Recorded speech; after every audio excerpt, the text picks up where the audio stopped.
Welcome to the Economy magazine at I-24 News, where we provide a daily view on the world markets and the global economy.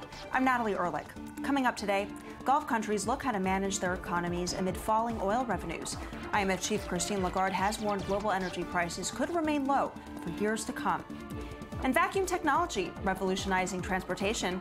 We speak one-on-one with the CTO of Hyperloop Technologies, a U.S. firm making Elon Musk's vision a reality. Now to the headlines. Asian markets mostly finished in the green Wednesday after new economic data from China largely met expectations. Japan's Nikkei closed up 0.1%, Shanghai up 0.27%. The Hang Seng dipped 0.22%.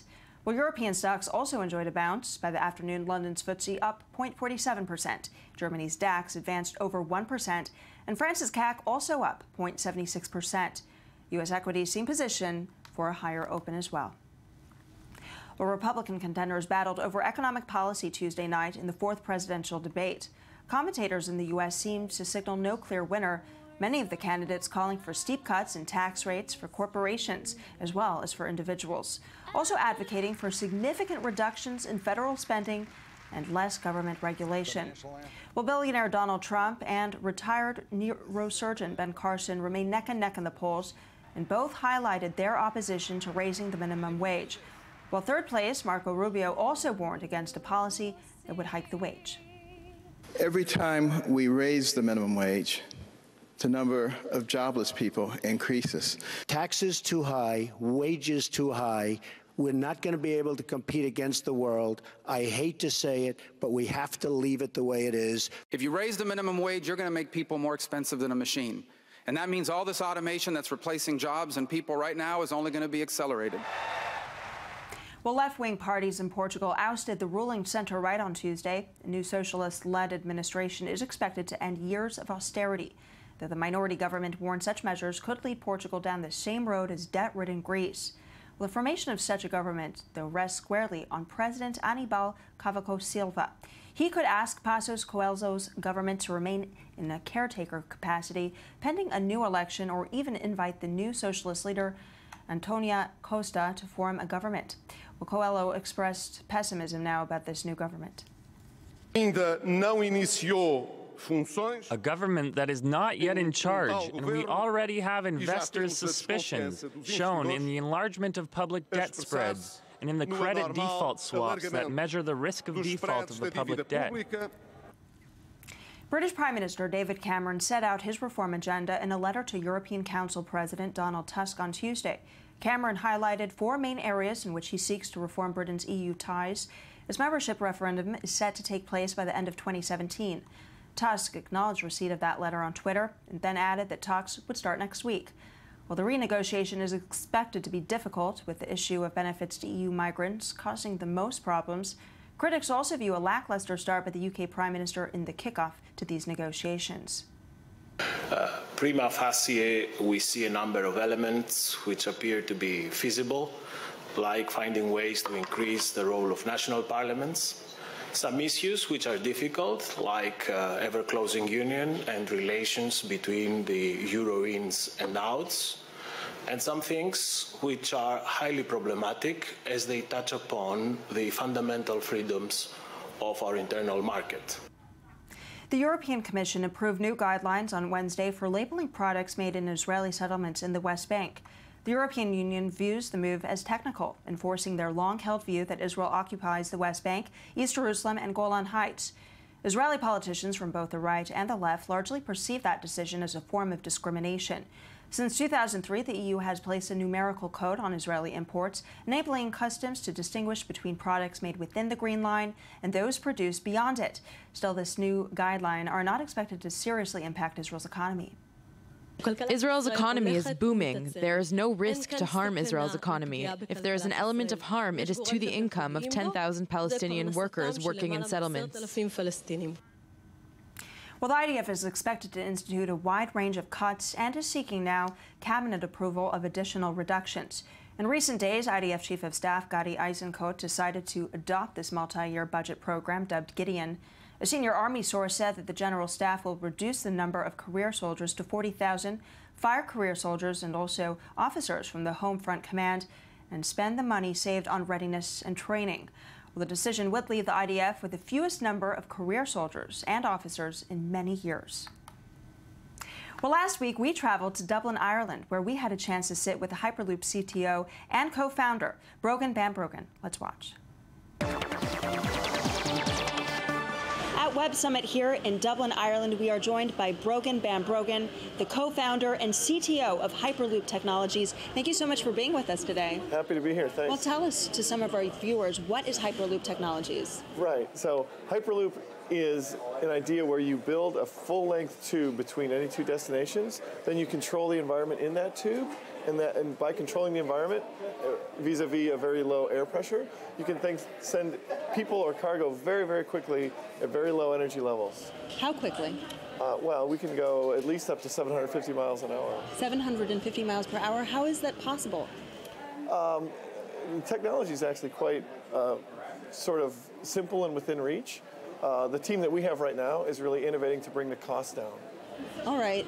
And it works like a vacuum in a way? So what we do is we have 1/1000th of air pressure inside the tube, so it's almost a near vacuum. And what that means is when you send something through it, there's very little air resistance. So most of the energy exerted when you drive a car or often when you're in a plane is really to overcome air resistance. So we reduce that air resistance way, way down. All right. So to give some of our viewers an idea of how fast this really is, give us an example. Two distances that usually take a certain number of time and now can be compressed to something really ridiculously little. Sure, like Los Angeles to Las Vegas. You know, it's maybe a 4-hour drive. It's almost an hour flight. With Hyperloop, it'd be just over 30 minutes. 30 minutes? Yeah. So we can all go to Vegas whenever we feel like it. At least if we're in Los Angeles. That's right. Right. Well, tell us all more about some of the projects that you have globally. Well, so right now, our main focus is on building a full-scale, full-speed prototype. So really, by the end of next year, we're going to have a 3-kilometer length of tube that's going to have the full operating system. So we're going to have the tube, we're going to have the pod and the aero and thermodynamics, we're going to have our levitation mechanism, and we're going to have our own linear induction motor. And we're going to showcase that Hyperloop really works and is real. And we're calling this our Kitty Hawk moment. Fascinating. And you do have this plan for 2020. Describe that to us. Well, we are getting a lot of interest from around the world. We're looking at routes in the United States. There's a lot of interest in the Middle East. There's a lot of interest in Russia and CIS and Europe. So we really feel that before the end of this decade, we'll have an operational Hyperloop. All right, wow. And just lastly, how do you think this is going to impact societies globally with this kind of transport? You know, I think it's going to be a profound change. I think if you look at what railways did 150 years ago and what freeways did 50 years ago or 80 years ago, when you introduce a brand new form of transportation that enables people to move and cargo to move at low cost and high speed, I think it's going to, there's a lot of ways where you can really see how people could live in different cities and work in other ones. You could have distributed cities, you could have distributed manufacturing sites. I think collapsing time and space is really exciting. Well, this is really fascinating. Perhaps it could revolutionize the way we commute. Thank you so much for being with us. Super happy. Very much appreciated. Low oil prices are expected now to have a significant impact on the economies of the Gulf. IMF head Christine Lagarde recently visited the region to offer guidance. Daniel Roth has the story. International Monetary Fund Chief Christine Lagarde suggested that the major drop in oil prices by more than 50% since the summer of 2014 is a reality for the foreseeable future. Lagarde took the stage in Doha, Qatar, speaking after a meeting of ministers from the Gulf Cooperation Council. We believe that the price of oil will probably persist at the levels where it is for a number of years, and that as a result, all GCC countries should undertake some degree of fiscal adjustment, although the size, the urgency, and the phasing of this adjustment will vary depending on the countries. The IMF chief suggested an export revenue drop of $275 billion since 2014 due to oil prices. The international organization also believes that GCC growth will fall to 2.7% in 2016, down from 3.2%. The continued addition of U.S. shale is one of the key factors in the price drop, and some of the fallout will be felt in 2020, according to the International Energy Agency, which says non-OPEC countries' oil production will slow significantly by then. While some Gulf countries, such as the United Arab Emirates, are responding by setting up a sovereign wealth fund and looking to other sources of income, some, such as Saudi Arabia, Oman, and Bahrain, are at significant risk. Among the IMF solutions are cuts to public sector salaries and social services, something the international organization often turns to as an answer. GCC countries have to either continue to implement or begin to implement now, because the measures that are decided now will have an impact in the years to come, and for some of them for the medium term. As the GCC countries look to keep their heads above oil, the challenge seems to be not how long can they sustain themselves at low prices, but what alternative economic structures are out there and attainable. On set for further insight on the topic of oil prices, we have Neve Ellis of the Jerusalem Post on set with us. Thanks as ever for being with us. Thanks for having me. Well, certainly the drop in oil prices is affecting economies all over the world, especially the oil producers. And we're seeing Russia, especially Iran and Venezuela now, running up big deficits to compensate for this. How long can they continue with this? Absolutely. It very much differs from country to country. With Iran, you know, I think the big thing that was hurting them was the sanctions, and we're expecting those to be lifted by next year. The World Bank is projecting that their economy is going to go from growing around 2% to growing around 6–7% in the next 2 years. So obviously they'd be happier with higher oil prices, but they've just developed a bunch of oil that they're waiting to sell as soon as sanctions are gone. With Russia, they've also had a big drop, but they look like they might be able to weather it a little bit. Venezuela, on the other hand, they sell 96% of their exports are oil. They have nothing else. So that's like the extreme case where they really don't have anything else in their economy to rely on. Well, when oil was above $100 a barrel, there was a huge push to look into alternative energy. With fossil fuels at such an all-time low in prices, is this going to reduce that interest, you think? Absolutely. It's one of the big challenges, and the International Energy Agency just issued a report that said not only are prices this low going to affect, renewables and the other kinds of clean energy, but it's also going to affect efficiency measures. They estimated $800 billion in efficiency measures for cars, trucks, and airplanes, because why invest in all the technology to make it more efficient and cheaper if it's already so cheap?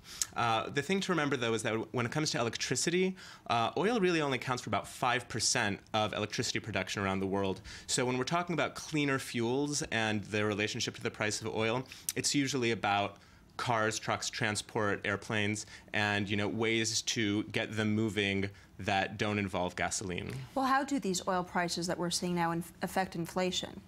Inflation is an interesting area because certainly, if you're paying less for gasoline at the pump, if you're paying less to transport your goods from place to place, things are going to cost less, so that keeps inflation down. And that's interesting because it has a broader macroeconomic effect, right? All around the world, we have these really low interest rates, and one of the best arguments for raising interest rates is a fear that there's going to be a lot of inflation otherwise. But we haven't been seeing that in part because of the low oil, so it's actually affecting interest rate decisions. Interesting. That is an excellent point here. With December 4th now coming up, we have this OPEC meeting.